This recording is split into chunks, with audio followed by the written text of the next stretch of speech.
Today we are diving back into the Harry Potter world. We are going to make a Hufflepuff cake, and I'm also going to teach you guys how we create different layers and textures of buttercream on our cake. Welcome back to Shelly's Bakes Cakes. I can't just do one Harry Potter cake a year. I just have to do Harry Potter throughout the year because obviously, as you can tell, I love Harry Potter.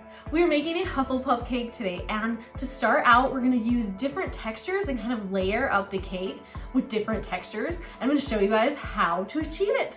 So I start out with my buttercreamed cake, and it's a black cake because Hufflepuff is yellow and black, and a little bit of gray in there because I don't want it to look super bumblebee-ish, so we're gonna put a little bit of gray texture on this cake. My black buttercream recipe is linked right here if you guys wanna go check that out. So now I have my cake frosted and it's ready to go. So just frost it normally, it doesn't have to be perfect. Make sure the top looks a little bit better, but the bottom can have a few, flaws because we're gonna cover it up.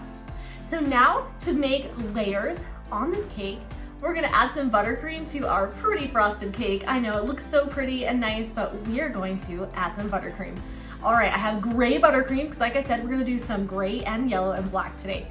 And I'm just gonna start frosting around the cake. And I'm not gonna go, you can see that as I start putting buttercream around this cake, we're not gonna put it on the top. So we're gonna kind of go 3/4 of the way up the cake. So make sure we're not touching the top. We're just gonna start right here. And we're just gonna kind of spread it around as best you can. Make sure to get it on the bottom because you need that thick layer. And I'll show you guys why here in a minute. After we spread the buttercream around, we are gonna get my cake scraper and we're just gonna do the same thing as if you were doing a final coat on your cake. Pull that around the cake. Remember, the less pressure that you use, it will give you less air bubbles. A lot of people like to push really hard because they think that it makes it, smoother, and it can, but it gives you less air bubbles if you just kind of do a light touch across.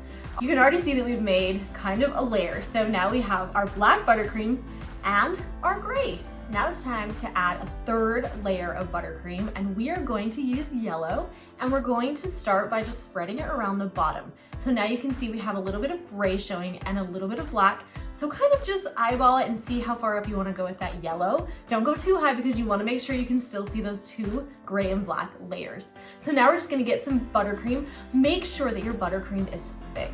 Nice and thick, because when you are going to use your cake comb and smooth it out, you don't want the top of the cake comb to hit your already smooth sides above.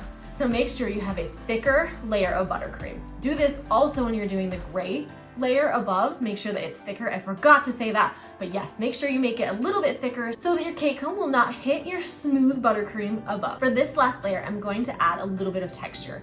So I'm gonna use one of my textured cake combs. If you do not have a textured cake comb, remember I did teach you guys how to get texture on your cake with the back of a spoon. And you guys can also do that on this yellow layer if you want to. So again, I've spread my buttercream right around and made sure that you can still see the gray and the black layer. And then we're just going to take our textured cake comb or the back of a spoon and just pull it around the side here of our cake, and make sure you can see that it's thicker because the top of the cake comb is not touching the gray buttercream above. So now we're just gonna pull it around until we have a nice, smooth, fun, textured layer.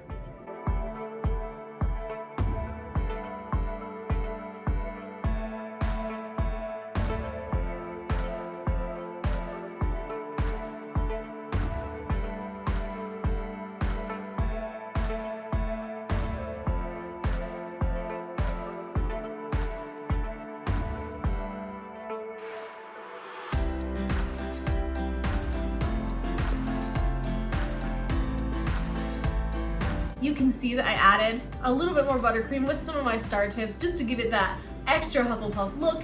I also added some edible cookie dough on top because what Hufflepuff doesn't love cozying up by the fire, eating edible cookie dough while reading a good book. Thanks so much for watching here at Shelly's Bakes Cakes, and make sure and subscribe to my channel.